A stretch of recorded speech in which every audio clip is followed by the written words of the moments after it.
বাংলাদেশ জাতীয়তাবাদী মহিলা দলের ৪৭তম প্রতিষ্ঠা বার্ষিকী উপলক্ষে আলোচনা সভায় বক্তব্য রাখেন বিএনপির স্থায়ী কমিটির সদস্য সালাউদ্দিন আহমদ।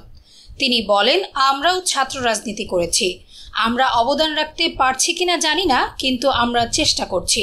তবে এমন রাজনীতি চাই যে ছাত্র রাজনীতির মূল সূত্র হবে বাংলাদেশের জবাবদিহিতামূলক সাম্যভিত্তিক সুশাসন ও নৈতিকতার রাজনীতি প্রতিষ্ঠা করবে।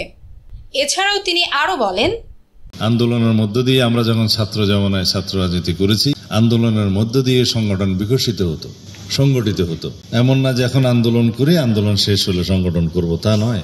এগুলা একসাথে চলে, সাইমালটেনিয়াস অ্যাক্টিভিটিস।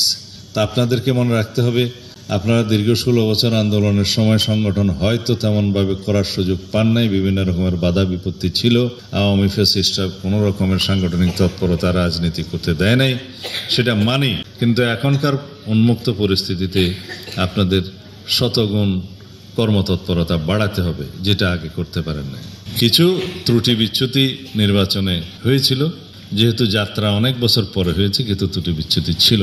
কিন্তু পত্রিকায়, দুই একটি পত্রিকায় দেখলাম যে ছাত্র শিবিরের প্যানেল জয়ী হয়েছে। তা আমি আপনাদের সামনে বলতে চাই, সাংবাদিক বন্ধুদের উদ্দেশ্যে বলতে চাই, আমার জানা মতে বাংলাদেশ ইসলামী ছাত্র শিবির ডাকসু নির্বাচনে অংশগ্রহণ করেনি।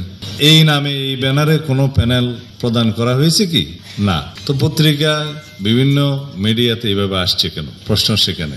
আমরা বাংলাদেশ জাতীয়তাবাদী ছাত্র দল ব্যানারে দলীয় নামে ঘোষণা দিয়ে আমরা নির্বাচনে অংশগ্রহণ করেছি, আমাদের ছাত্র অংশগ্রহণ করেছে।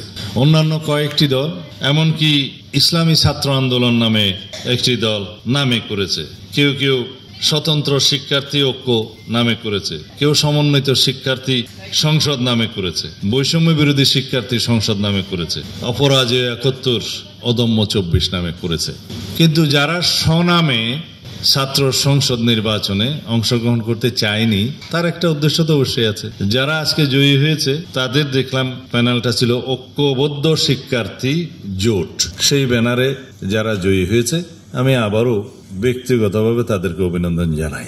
আমাদের ২০২৪-এর ছাত্র গণ অভ্যুত্থান পরবর্তী সময়ে আমাদের সবচেয়ে বড় সংগ্রামের নাম হচ্ছে, আমরা আরেকটি সংগ্রামে লিপ্ত আছি।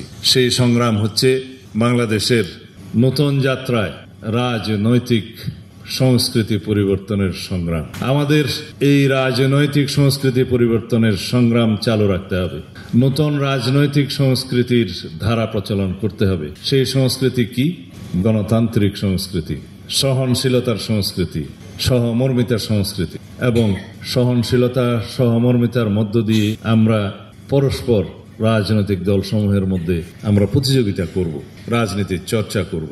যদি আমরা ফ্যাসিবাদের পুনরুত্থান না চাই, ব্যক্তি স্বৈরতান্ত্রিক পদ্ধতি অথবা দলীয় স্বৈরতান্ত্রিক পদ্ধতির উত্থান না চাই, সংসদীয় একনায়কতন্ত্র না